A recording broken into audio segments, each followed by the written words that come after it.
Hi everyone, welcome back to the Casual Watch Review channel. If you've been subscribed to my channel for any length of time, you'll know that 2020 for me has totally been the year of the micro brands. I've probably reviewed more micro brands than any other brand of watch, type of watch. Now, I do kindly get contacted by a number of brands on almost a weekly basis. My channel is growing, so it's really cool to be considered by some of the brands to showcase their watches. Honestly, I can't review them all, and some, honestly, I just don't like myself, so I try and be objective when I get asked. That's why I try and showcase the ones offering good value for money, usually have an interesting backstory, and I particularly like vintage watches with history, maybe the company's been recreated.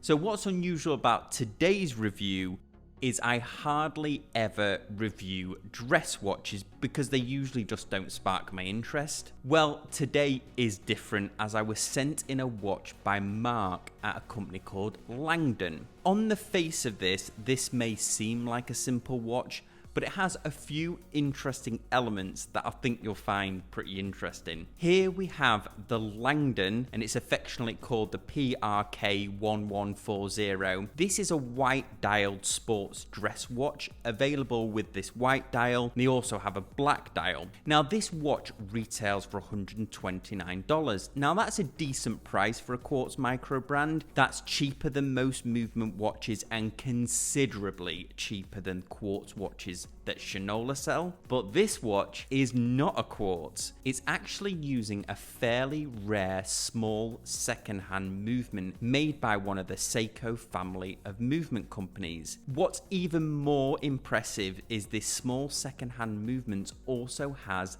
the hacking feature. At this price point, the only available other small second movements would be something from Miyota, which don't have a hacking functionality. Now, if you're subscribed to my channel, please do if you're not subscribed, because I'm going to upload a review shortly berating a watch featuring the Miyota movement that is double this price and doesn't have hacking. If that doesn't impress you, the watch is also automatic and hand winding, and it's all housed in a case that's less than 11mm thick. So enough about the movement, let's take a look at the watch overall. The case features a familiar dress watch styling to it, features high polishing all over and a really nice slope to the lugs, giving it a comfortable wear on the wrist. This is enhanced by the fact that it's only 47.5mm from lug to lug. The case size is 41mm, so it's larger than watches usually of this style, but this being due to the low profile, it does wear smaller, I feel. The lug width, unfortunately, is an annoying 21mm. That's annoying as 21mm is a non-standard lug width. Now this may change because it's believed that the new Rolex Submariner that was just released has a 21mm lug width, and also Omega seem to be using this lug width more and more often. What I would go for is the mesh bracelet. I think it will offer better longevity, and the brown strap here, it's okay. It smells more of the tanning used on the leather than the actual leather itself. You can get 21mm straps, it's just there's a lot more choice in the 20mm range. Here you can see the watch on a 20mm NATO.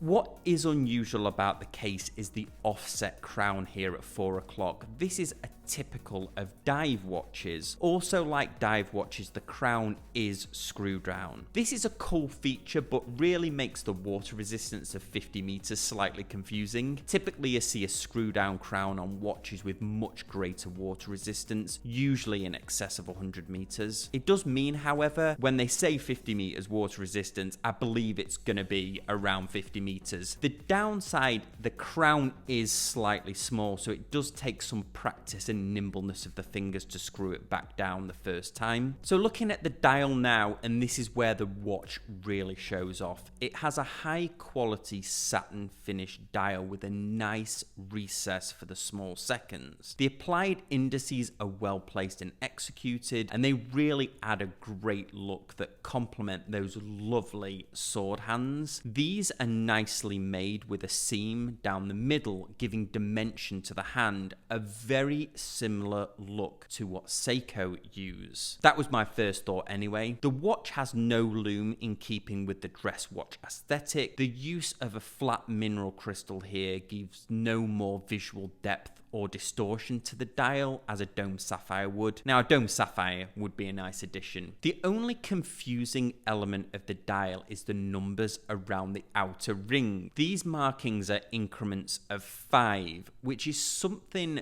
that you more commonly see on a watch that has a central second hand and you can use it for timing. I'm not really sure what use they have here other than slightly breaking up the overall dial. The Langdon name is printed on the dial and automatic with no other markings to indicate the model number or also where its company of manufacturer is. The back of the case for me is just not that exciting. The only thing for me, with the exception of the strap, that breaks that illusion that this is a watch many more times the cost of what it actually is. The case back features Langdon's crest logo, but in a world where a lot of micro brands are using the back of the case to really show off a design or artwork, I think seeing that movement through a display case back would have been even better and a nice enhancement to this watch. So let's talk a bit about who Langdon are, because I certainly hadn't heard of them. Well, for all you Da Vinci Code fans, the brand is not named after Robert Langdon, Dan Brown's long-suffering Professor Hero character from the Da Vinci Code, and unfortunately there's no Illuminati hidden symbology on this watch. Also, even though the crest on the back does look like it's English, there is no link to the UK, so unfortunately I can't make my joke about Langdon sounding like someone from East London saying London in a Cockney accent. The name actually has far more humble beginnings and was inspired by a restaurant where one of the partners of the brand was dining when he found out that his wife was pregnant with their first child. So it does hold a special meaning to the founders of the company. The company themselves are actually based in Canada. That's where the watches are designed. However, as with a lot of these micro brands, manufacturing is done in Singapore and also Hong Kong. Langdon are also working on a 200-meter dive style watch that they're currently working on. That watch as well, they're going to be very conscious of price, and that's going to retail somewhere in the $180 range. Anyway, as always, those were my thoughts. Now I'm more interested in what you guys think, so let me know what you think in the comment section down below, and I'll see you next time on the Casual Watch Review channel. Thanks guys, bye.